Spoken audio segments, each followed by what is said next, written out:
This video is part 2 in our Irritable Bowel Syndrome series. Please watch our IBS overview first.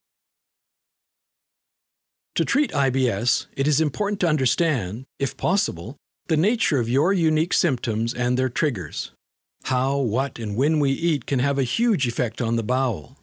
It is important to eat regular, well-balanced, moderately sized meals rather than erratic, variable meals.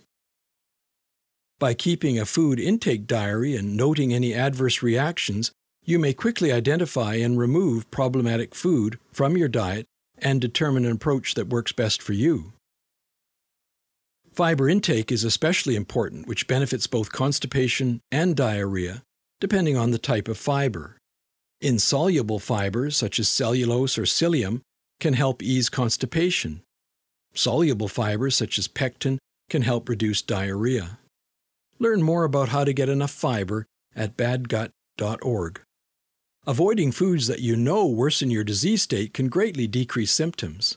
Some common triggers are dietary fats, MSG or monosodium glutamate, consuming large quantities of liquids with meals. Gastrointestinal stimulants such as caffeine, nicotine, and alcohol often increase diarrhea. Some individuals find cooked vegetables and fruits cause fewer symptoms than raw ones. Your intestines might be extra sensitive to gas. Reducing ingestion of swallowed air, which is one of the major sources of intestinal gas, and avoiding large quantities of gas-producing foods can help decrease gas. To decrease swallowed air, avoid gum chewing, gulping food, washing food down with liquids, and sipping on hot drinks. One proposed dietary therapy for IBS, called the low FODMAP diet, is increasing in popularity. FODMAP is an abbreviation for fermentable oligosaccharides, disaccharides, monosaccharides, and polyols.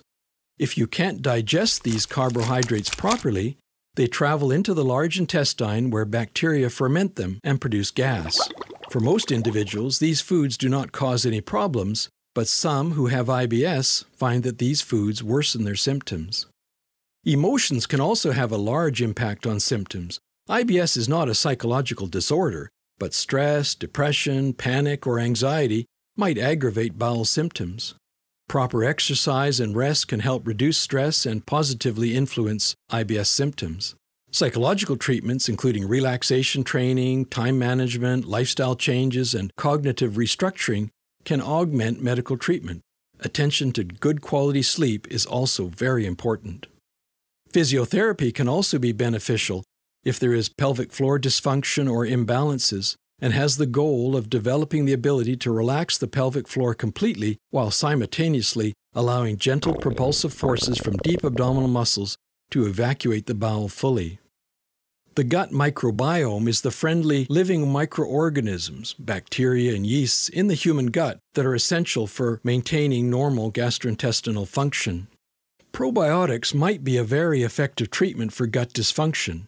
However, some products don't contain the quantity of probiotic needed or the right type that is required, or they are destroyed by stomach acid before reaching the colon, where they need to be alive to do their job. This is why many foods claiming to contain probiotics are ineffective. Unfortunately, there is not enough research to know the correct and effective probiotic for each individual at this time. However, a few products have proven useful in reducing some symptoms in IBS, but a process of trial is required. There are medications that help restore a normal contraction process of the bowel, thereby reducing constipation and diarrhea. A few types of anti-diarrhea medications include those that work by altering the muscle activity of the intestine, thereby slowing transit time. These include narcotic agents and antispasmodic agents that block the transmission of nerve impulses.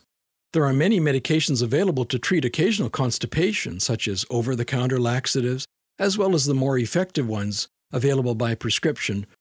There are many other pharmaceutical and herbal medicines available to help reduce each IBS symptom. With the variety available, you can have a treatment regimen tailored to your specific experience, but it does require patience and time.